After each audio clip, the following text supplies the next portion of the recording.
All right, everybody, welcome back. Episode number 5 of the Koning Leadership Podcast. I am Scott Koning. I want to thank you for being here with me on this episode. We're going to talk about something that I think is mentioned in a lot of places, but actually, I want to talk about where it comes into from a leadership perspective. Now, this is something, again, you've probably heard multiple places, but I'm going to talk about mindset.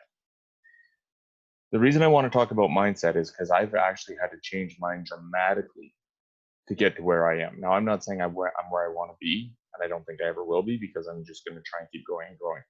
What I'm saying is that from where I was to where I am now is night and day. Now, I'm going to tell you a little bit about me, my history on different topics. And I'm not saying it to gloat or to throw myself under the bus or anything like that. I'm saying it because I believe somebody listening to this can relate.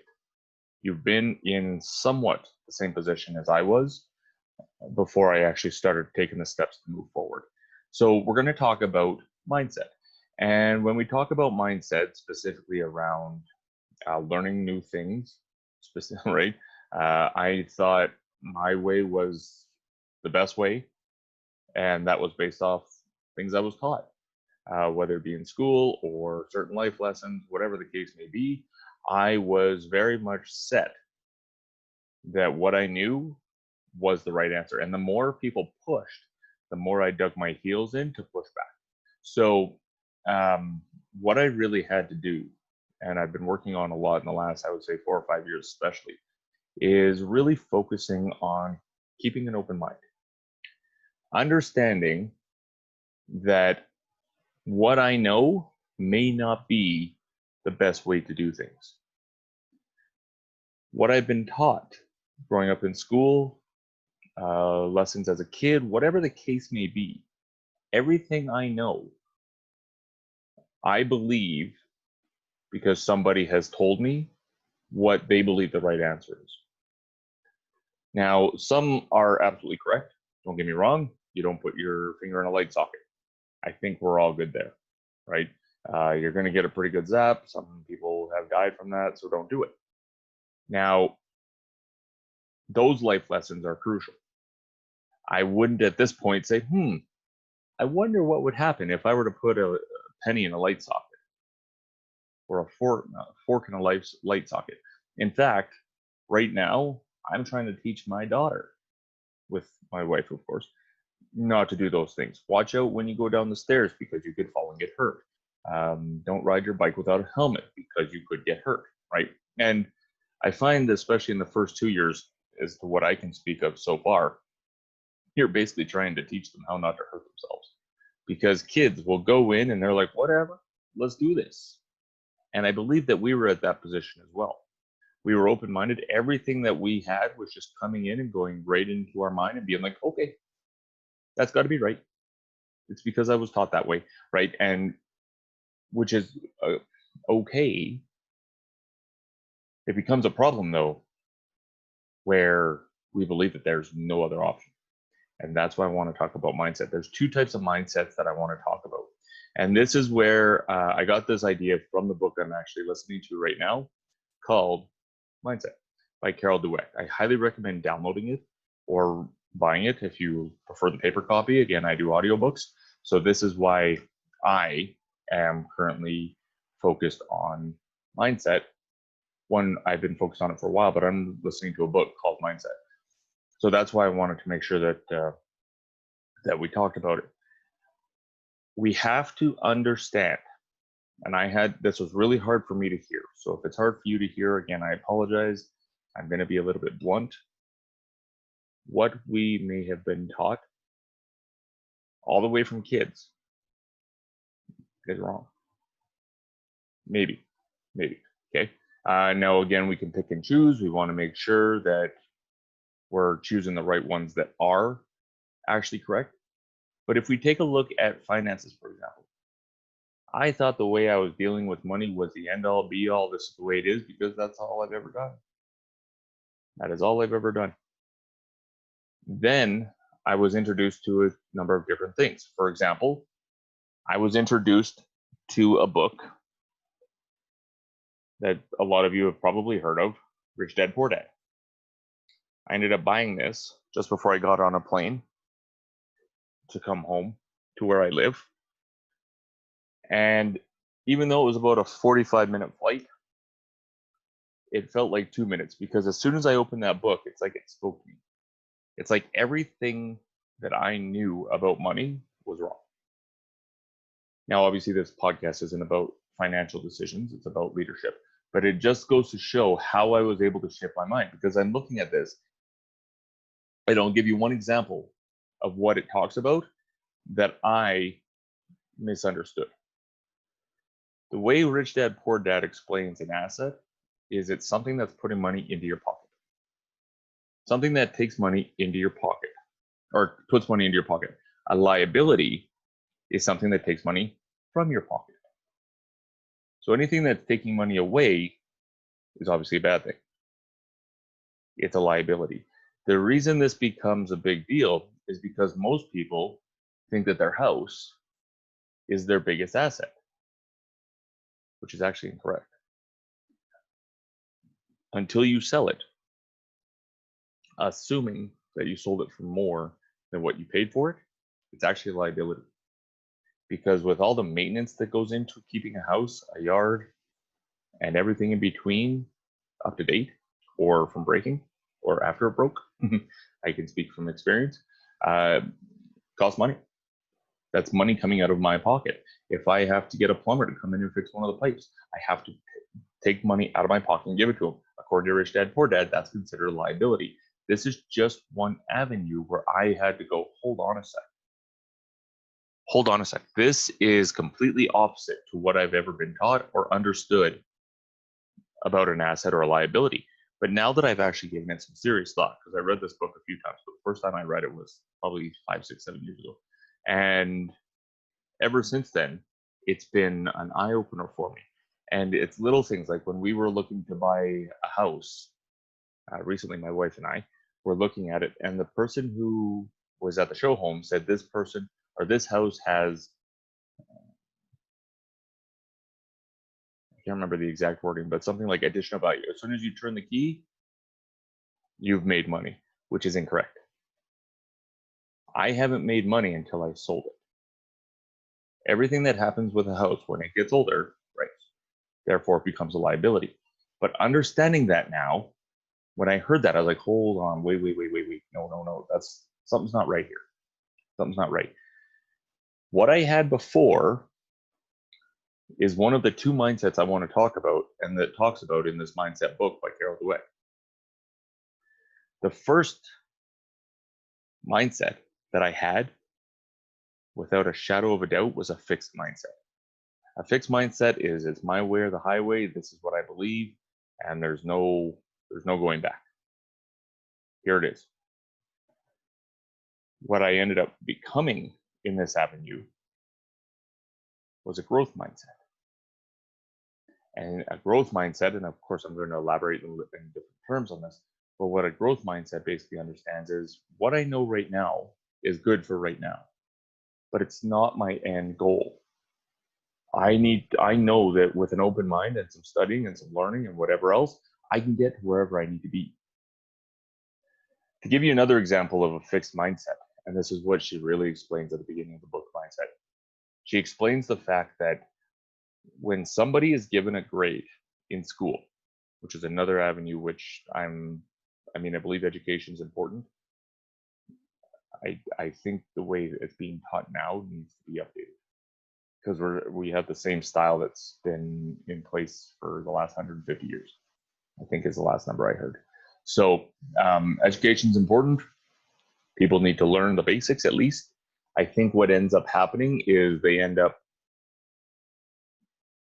teaching what they know, the teachers do, and what they tell the students. And I'm not profiling every teacher. Please don't write me and say, oh, you hate teachers. I do not hate teachers. I have a lot of friends that are teachers. I think they do awesome work. What I am saying is, with a fixed mindset based off this book that I'm listening to, is when somebody is given a grade, even us as kids, when we were given a grade with a fixed mindset, those people believe that is who they are. They cannot change. If I get a low grade, I must be dumb. So the rest of my schooling, I'm going to be dumb. Or if I got an A or 100%, depending on the grade, some of them do percent. If I got 100% on that or 95%, mentally now I'm an awesome student. I'm going to take schooling differently.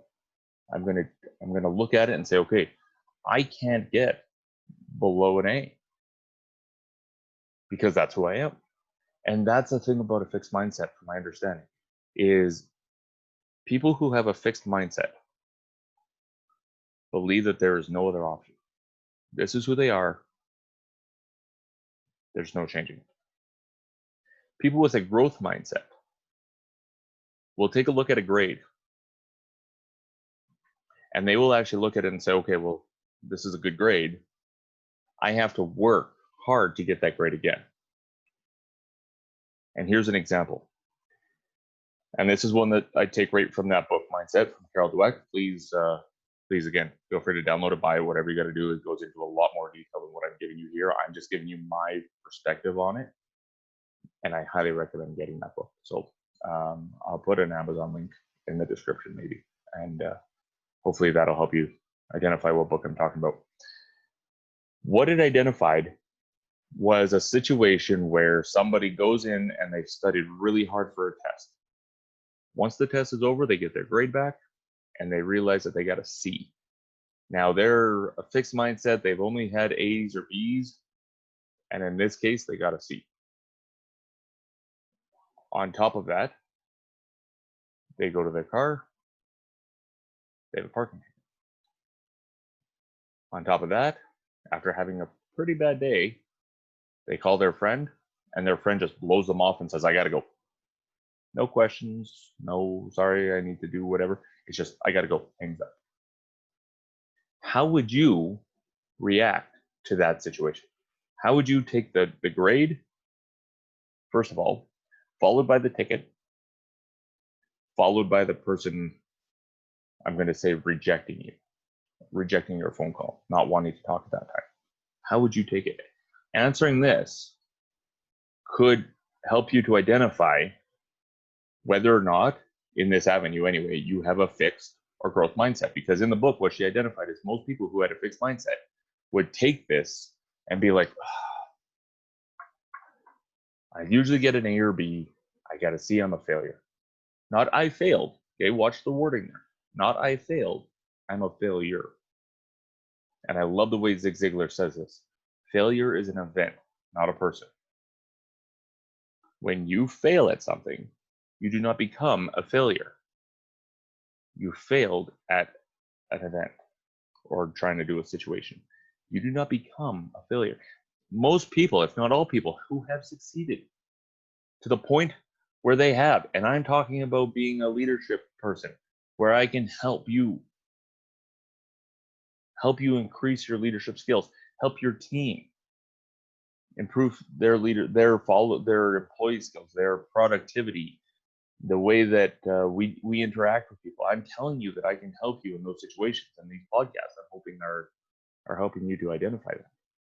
And I hope I've given you the tools to identify that. In order for me to get to where I am, to the point where I believe I can help, I've made the mistakes. I've gone to somebody and said, what are you doing? Pretty much in these words, unfortunately. And now looking back, I'm like, what was I doing? Right? But I'll look at somebody if I'm going to give them feedback. And I used to say, well, why did you do that? What are you doing? Smarten up, right? And that obviously is not good. Looking back at it now, I know what I would do, but I had to make those mistakes to understand where I am today and why I believe I've learned how I can help others increase their feedback. Now, I've said it in a couple of previous episodes. Episode number 3 talks about the personality tests that we talked about earlier. Understanding what personality you are, understanding what personality somebody else is, and understanding how I'll have to change my communication style to match that person's personality. That is something that we identified. I had to learn that because I didn't even know it existed. I had to make those mistakes, but I'll tell you this, with a growth mindset, understanding that I'm wrong in this category, I'm going to say that again because I think that's really important. Understanding that I'm wrong, not somebody else. I'm wrong in this case. How can I change it? That is a growth mindset. A fixed mindset says, oh, well, I know what I'm doing. They don't know what they're doing. Oh, well, right? And they are not willing to improve. So what I want to focus on is a growth set, fixed mindset, and what mindset are you in right now when it comes to leadership? Because I will say this, when it comes to both mindsets, I've noticed that I could be still in a fixed mindset today on certain topics and a growth mindset in others. Things that I believe that I know how to do very well, I tend to find myself, especially being aware of what's happening right now, I tend to know that I can be in a fixed mindset. It's always worked. I know what I'm doing. I set up a system, go, right? Anybody who comes in and tries to tell me the better system, I have in the past kind of just push that idea away. Nope, that won't work. I have a system. This is what I'm doing. In other areas, one of which I mentioned earlier in this podcast, I have a growth mindset, understanding that everything I've done with money, everything I've understood about money is wrong. Otherwise, I'd be rich, and I'm not yet.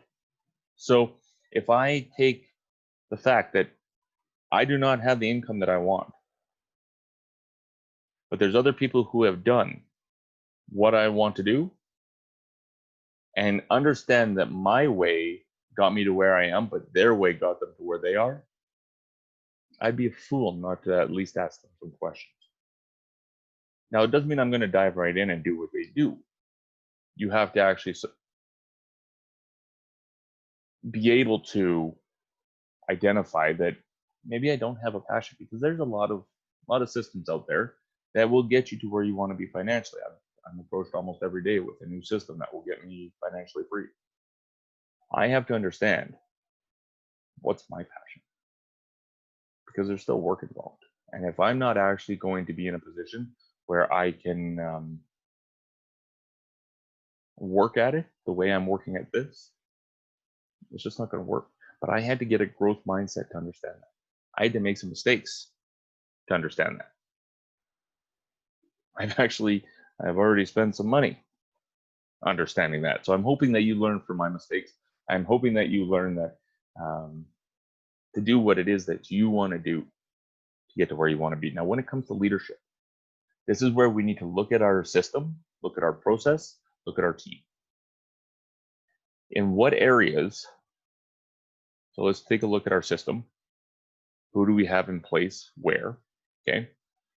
Look at our team, because it's kind of one and the same. Who do we have in place where? What do they do? And how do they do it?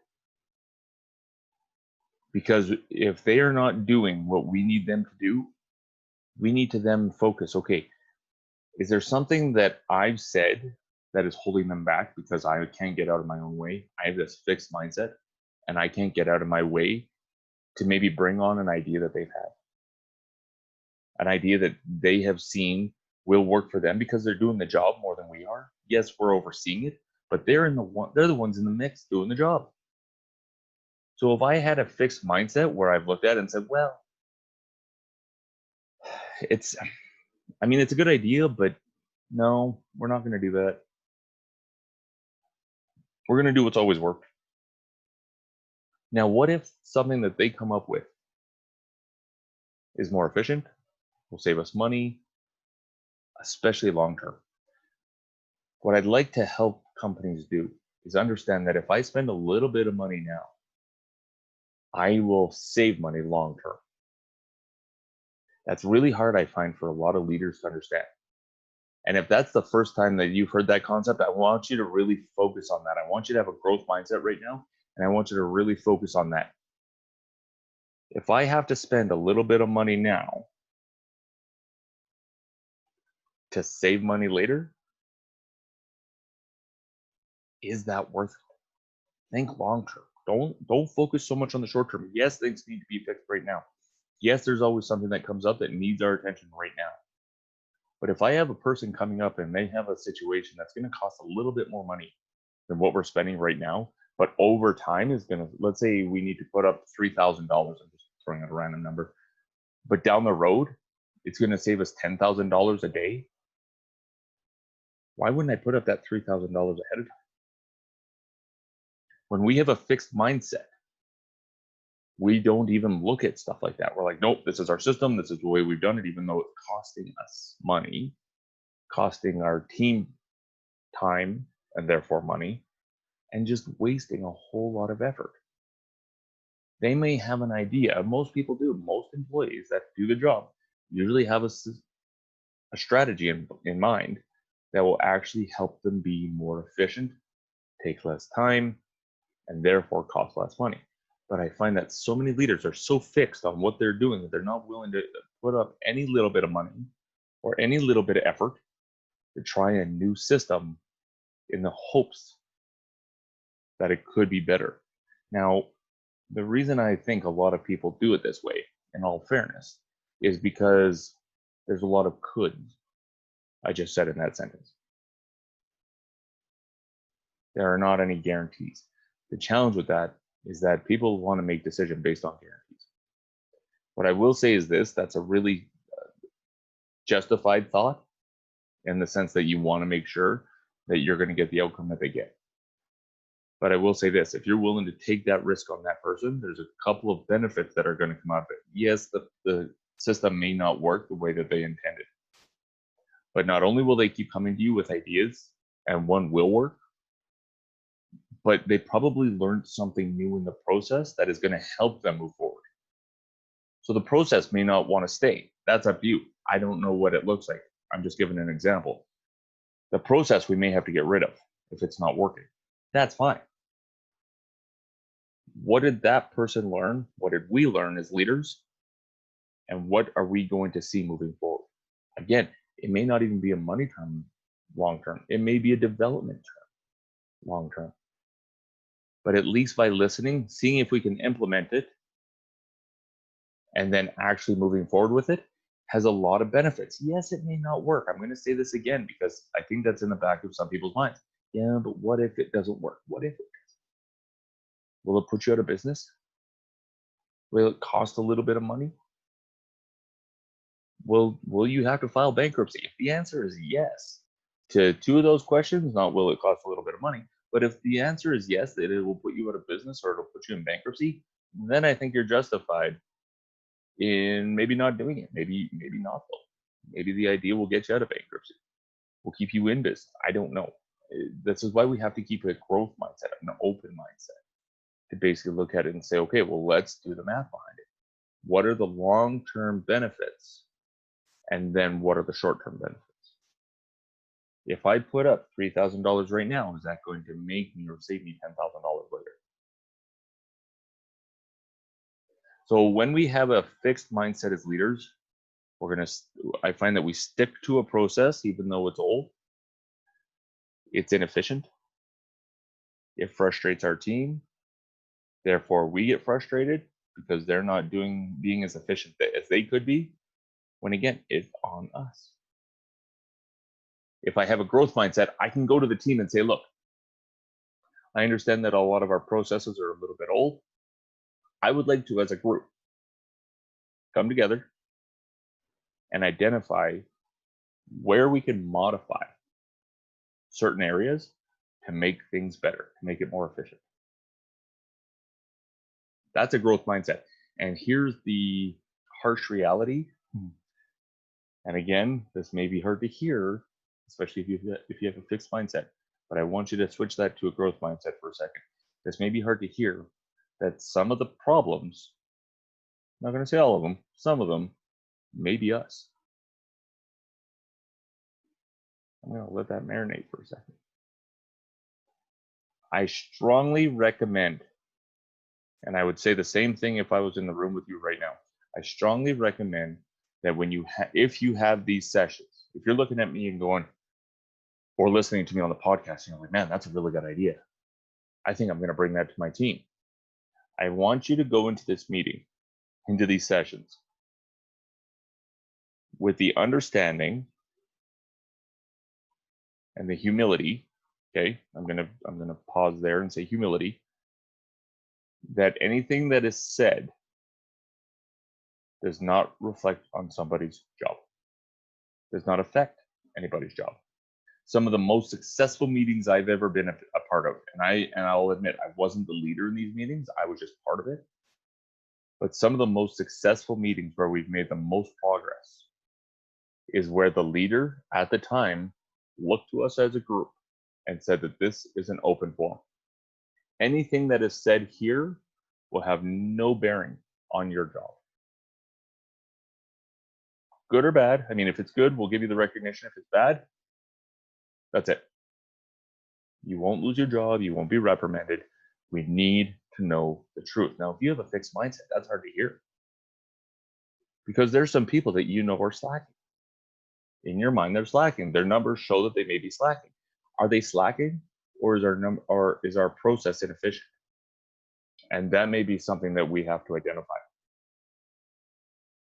So I'm gonna close off there. I just want to identify that. What mindset do you have?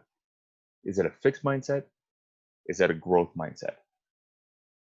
Understand that we have both mindsets in different avenues of our life. Whether it be a growth mindset or a fixed mindset, we have different mindsets in our life, depending on the topic. And I need us to understand that we can change it. Because the mindset that we've established, good or bad, is something that we've been taught, not something that is written in stone. If you want to change something, you can change it. As a leader, you have the ability to inspire your team. Again, in episode number 1, I talked about the difference between a leader and a manager. A leader being somebody who wants to move their team forward, help them grow, build them. A manager being somebody who just focuses on where you late today? Do I have a parking spot that I want? Am I getting more money? Right? And we need to understand, why are we doing this? And I go back to episode number 1. If you haven't listened to it, I talk a lot about why are you a leader. I go into that detail, and I basically talk about how we need to go into this. Now, I'm talking about mindset and understanding that what you're dealing with now when it comes to mindset can change. Where we are right now in every area of our life, every result that we have, we've been taught. Even right now, if I take a look and I have a dad bod, if I'm not in the shape that I want to be in, even, that's something that I learned. And I can learn to fix it. Now, there's obviously people out there who have a bunch of ways to lose weight and all that kind of stuff. But a mindset is something that can be changed, can be fixed, can be relearned, or untaught, if you will. Okay, so I want you to challenge yourself. What mindset do you have in the area of leadership with your team? Is it a growth mindset? Is it a fixed mindset? Okay, I want you to focus on those two first. Second of all, I want you to identify if it is, say, a fixed mindset. Why is it a fixed mindset? And is that serving you and your team? If identifying that you could have a growth mindset to move you and your team forward, to bring up the morale, to bring up the productivity, is an avenue that you could take, that's a huge step. That's a step that I would say most people don't take, is identifying their weaknesses, whether it's an area of shame, guilt, ego, pride, I don't know. Probably a number of those, right? But if you can actually identify that, wait a minute, as a leader, I'm not perfect. I am going to learn some of the stuff as I go, although I've gone through different trainings. You are going to get further ahead understanding that information than if you say, nope, this is the end all be all. Here's where I am, take it or leave it. So again, what mindset are you? What mindset do you want to be? And how do you get there? If I can help you with that at all, please feel free to reach out to me. I'm going to put all of my social media links in the description and in the show notes if you're listening to this on podcast. If you're seeing this on YouTube, please feel free to leave a comment. Please feel free to connect me. I will get back to you as soon as possible. And from there, we can maybe connect and I can help you and your team in the future down the road. Because everything that I would do to help you, I would do just as we did here. What mindset do you have? I would try and identify that. I would identify that you know that. And what are we willing and able to fix? All right. I will talk to you guys on the next one. I hope this helped. Please, please, please reach out to me if I can help you any more. I'll see you next week on the Scott Koning Leadership Podcast. See you later.